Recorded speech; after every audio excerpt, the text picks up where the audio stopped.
ಹಾಸನದಲ್ಲಿ ದಾರಿಗಾಗಿ ಎರಡು ಕುಟುಂಬಗಳ ನಡುವೆ ಮಾರಾಮಾರಿ ನಡೆದಿದೆ. ಕುಮಾರಿ ಎಂಬುವರ ಪತ್ನಿಯನ್ನ ವಿವಸ್ತ್ರಗೊಳಿಸಿ ಥಳಿಸಲಾಗಿದೆ. ಬೇಲೂರು ತಾಲೂಕಿನ ಹಳೆಬೀಡು ಸಮೀಪದ ಹಂಚಿಹಳ್ಳಿಯಲ್ಲಿ ನಡೆದಿರುವಂತಹ ಘಟನೆ ಇದು. ದಾರಿಗಾಗಿ ಎರಡು ಕುಟುಂಬಗಳ ನಡುವೆ ಮಾರಾಮಾರಿ ನಡೆಯಿತು. ಇದರಲ್ಲಿ ಕುಮಾರಿ ಎಂಬುವರ ಪತ್ನಿಯನ್ನ ವಿವಸ್ತ್ರಗೊಳಿಸಿ ಥಳಿಸಲಾಗಿದೆ. ಹಾಸನ ಜಿಲ್ಲೆ ಬೇಲೂರು ತಾಲೂಕಿನ ಹಳೆಬೀಡು ಸಮೀಪದ ಹಂಚಿಹಳ್ಳಿಯಲ್ಲಿ ನಡೆದಿರುವಂತಹ ಘಟನೆ. ವಿವಸ್ತ್ರಗೊಳಿಸಿ ಹಲ್ಲೆ ನಡೆಸಿರುವಂತಹ ಶಿವಕುಮಾರ್ ಬೆಂಬಲಿಗರು. ಕುಮಾರ್ ಮನೆಯೊಳಗೆ ನುಗ್ಗಿ ಮಹಿಳೆಯನ್ನ ಎಳ್ಕೊಂಡು ಬಂದು ಹಲ್ಲೆಯನ್ನ ಮಾಡಿದ್ದಾರೆ ಎನ್ನುವಂತ ಆರೋಪ ಇದು. ಮಹಿಳೆಯನ್ನ ಎಳೆದಾಡಿ ಹಲ್ಲೆ ನಡೆಸಿರುವಂತ ವಿಡಿಯೋ ಕೂಡ ವೈರಲ್ ಆಗಿದೆ. ಶಿವಕುಮಾರ್ ವಿರುದ್ಧ ಹಳೆಬೀಡು ಪೊಲೀಸ್ ಠಾಣೆಗೆ ದೂರನ್ನ ನೀಡಲಾಗಿದೆ. ಹಾಸನ ಜಿಲ್ಲಾಧಿಕಾರಿಗಳಿಗೂ ಕೂಡ ನೊಂದ ಕುಟುಂಬ ದೂರನ್ನ ಕೊಟ್ಟಿದೆ. 5 ಕುಟುಂಬಕ್ಕೆ ಗ್ರಾಮದವರು ಬಹಿಷ್ಕಾರ ಹಾಕಿದ್ದಾರೆ ಅಂತ ಅಳಲು ತೋಡಿಕೊಂಡಿದ್ದಾರೆ. ಹಾಸನದಲ್ಲಿ ನಡೆದಿರುವಂತಹ ಘಟನೆ ಇದು. ಒಂದು ದಾರಿ ವಿಚಾರಕ್ಕೆ ಮಹಿಳೆಯನ್ನ ಮನೆಯಿಂದ ಎಳ್ಕೊಂಡು ಬಂದು ಆಕೆಯನ್ನ ವಿವಸ್ತ್ರಗೊಳಿಸಿ ಹಲ್ಲೆ ಮಾಡಲಾಗಿದೆ. ಕುಮಾರ್ ಎಂಬುವ ವ್ಯಕ್ತಿಯ ಪತ್ನಿಯನ್ನ ಮನೆಯೊಳಗಿರ್ತಾರೆ ಇವರು. ಶಿವಕುಮಾರ್ ಮತ್ತು ಬೆಂಬಲಿಗರು ಆಕೆಯನ್ನ ಎಳ್ಕೊಂಡು ಬರ್ತಾರೆ. ನೋಡ್ತಾ ಇರ್ಬೋದು ದೃಶ್ಯಾವಳಿಗಳಲ್ಲಿ ಯಾವ ರೀತಿಯಾಗಿ ಬಡದಾಡ್ಕೊಂಡಿದ್ದಾರೆ ಅಂತೇಳಿ. ಇದರಲ್ಲಿ ಮಹಿಳೆಯನ್ನ ವಿವಸ್ತ್ರಗೊಳಿಸಿ ಹಲ್ಲೆ ಮಾಡ್ತಾರೆ ಅಂತ ಹೇಳಿದ್ರೆ ಎಂತಹ ಮನಸ್ಥಿತಿ ಇವರದ್ದು. ಸದ್ಯ ಘಟನೆ ಕುರಿತಂತೆ ದೊಡ್ಡ ಮಟ್ಟದಲ್ಲಿ ಆಕ್ರೋಶ ವ್ಯಕ್ತವಾಗ್ತಾ ಇದೆ. ಈಗಾಗಲೇ ಶಿವಕುಮಾರ್ ಮತ್ತು ಆತನ ಬೆಂಬಲಿಗರ ವಿರುದ್ಧ ದೂರು ಕೂಡ ದಾಖಲಾಗಿದೆ. ಜಿಲ್ಲಾಧಿಕಾರಿಗಳಿಗೂ ಕೂಡ ಕಂಪ್ಲೇಂಟ್ ಅನ್ನ ಕೊಡಲಾಗಿದೆ.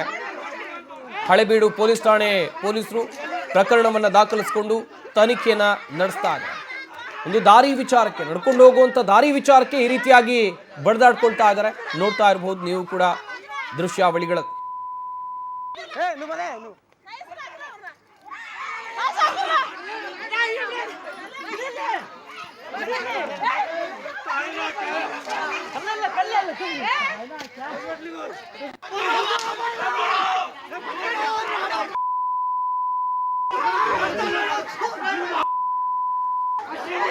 ಈ ಬಗ್ಗೆ ಇನ್ನಷ್ಟು ಮಾಹಿತಿಯನ್ನು ಕೊಡ್ತಾರೆ ನಮ್ಮ ಹಾಸನ ಪ್ರತಿನಿಧಿ ಸಚಿನ್ ಶೆಟ್ಟಿ. ದೂರವಾಣಿ ಸಂಪರ್ಕದಲ್ಲಿ ಜಾಯ್ನ್ ಆಗ್ತಾ ಇದ್ದಾರೆ.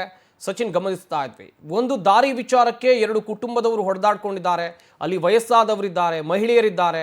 ಮಹಿಳೆಯರು ಎನ್ನುವಂಥದ್ದನ್ನು ನೋಡದೆ ಕೂಡ ಈ ರೀತಿಯಾಗಿ ಮೃಗೀಯ ವರ್ತನೆಯನ್ನು ತೋರಿದ್ದಾರೆ. ಈ ಶಿವಕುಮಾರ್ ಯಾರು? ಈತನ ವಿರುದ್ಧ ಪೊಲೀಸರು ಕ್ರಮ ಕೈಗೊಂಡಿದ್ದಾರೆ ಹೇಗೆ?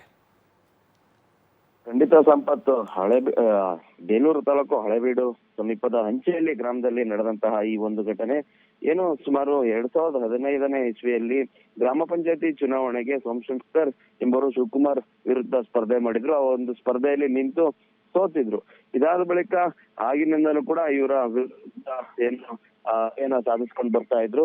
ಯಾಕೆಂದ್ರೆ ನನ್ನ ವಿರುದ್ಧ ಯಾರು ಕೂಡ ಚುನಾವಣೆಗೆ ಸ್ಪರ್ಧೆ ಮಾಡಲ್ಲ ಅನ್ನೋ ಒಂದು ಭ್ರಮೆಯಲ್ಲಿ ಶಿವಕುಮಾರ್ ಇದ್ರು. ಈಗ ಇವ್ರ ವಿರುದ್ಧ ಯಾವಾಗ ಇವರು ಏನು ಒಂದು ಸ್ಪರ್ಧೆನ ಮಾಡ್ತಾರೆ ಈ ಕುಟುಂಬದವರು, ಆಗಿನಿಂದನೂ ಕೂಡ ಅವರ ವಿರುದ್ಧ ಒಂದ್ ರೀತಿ ಹಾಗೇನೋ ಸಾಧಿಸ್ಕೊ ಬರ್ತಾ ಇದ್ರು. ಆದ್ರೆ ಇತ್ತೀಚೆಗೆ ಅಲ್ಲಿ ಒಂದು ಏನು ಸರ್ಕಾರಿ ಜಾಗ ಇತ್ತು, ಅಲ್ಲಿ ರಸ್ತೆನ ಬಿಡಬೇಕು ಅಂತ ಹೇಳ್ಬಿಟ್ಟು ತಹಶೀಲ್ದಾರ್ ಕೂಡ ಹೇಳಿದ್ರು. ಹೀಗಾಗಿ ರಸ್ತೆ ನಿರ್ಮಾಣ ಮಾಡೋದಕ್ಕೆ ಯಾವಾಗ ಇವರು ಮುಂದಾದ್ರು, ಸೋಮಶೇಖರ್ ಅವರ ಕುಟುಂಬ ಮುಂದಾದ್ರು, ಆ ಒಂದು ಸಂದರ್ಭದಲ್ಲಿ ಏಕಾಏಕಿ ಶಿವಕುಮಾರ್ ಮತ್ತು ಆತನ ಬೆಂಬಲಿಗರು ಬಂದು ಇವ್ರ ಮೇಲೆ ಹಲ್ಲೆ ಮಾಡಿರ್ತಕ್ಕಂಥದ್ದು. ಪ್ರಮುಖವಾಗಿ ಮಹಿಳೆಯರು ಕೂಡ ಏನೋ ಇದ್ರು ಕೂಡ ಅವರಿಗೂ ಕೂಡ ಮನಸ್ಸು ಹೆಚ್ಚಿ ಹಲ್ಲೆ ಮಾಡಿರ್ತಕ್ಕಂಥ ಈ ಸಂಬಂಧ ಹಳೆಬೀಡು ಪೊಲೀಸ್ ಠಾಣೆಯಲ್ಲಿ ಪ್ರಕರಣ ದಾಖಲು ಮಾಡ್ಕೊಂಡು ಈಗಾಗಲೇ ಶಿವಕುಮಾರ್ ಅವ್ರನ್ನ ಬಂದಿರ್ತಕ್ಕಂಥ. ಆದ್ರೆ ಶಿವಕುಮಾರ್ ಕೂಡ ಇವರ ವಿರುದ್ಧ ಮತ್ತೊಂದು ಕಂಪ್ಲೇಂಟ್ ಅನ್ನ ಇವರು ಕೂಡ ಈ ಕುಟುಂಬದವರು ಜಿಲ್ಲಾಧಿಕಾರಿ ಅವ್ರನ್ನ ಭೇಟಿ ಮಾಡಿ ತಮ್ಮ ಅಳಲನ್ನ ತೋಡ್ಕೊಂಡಿರ್ತಕ್ಕಂಥದ್ದು. ನಮ್ಗೆ ನ್ಯಾಯನ ಕೊಡಿಸ್ಬೇಕು, ಕೇವಲ ಚುನಾವಣೆ ವಿಚಾರವನ್ನ ಇಟ್ಕೊಂಡು ಇವರು ನಮ್ಗೆ ಪ್ರತಿ ಬಾರಿ ತೊಂದರೆನ ಕೊಡ್ತಿರ್ತಾರೆ.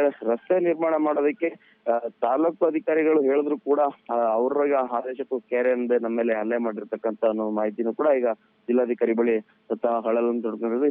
ಈಗಾಗಲೇ ಹಳೆಬೀಡು ಪೊಲೀಸರು ಈ ಎರಡೂ ಕಡೆಯಿಂದನೂ ಏನು FIR ನ ಮಾಡ್ಕೊಂಡು ವಿಚಾರಣೆಯನ್ನು ಕೂಡ ನಡೆಸ್ತಾ ಇರ್ತಕ್ಕಂಥದ್ದು ಸಂಪತ್. ಥ್ಯಾಂಕ್ ಯು ಸಚಿನ್, ತಮ್ಮೆಲ್ಲ ಡೀಟೇಲ್ಸ್ಗಾಗಿ.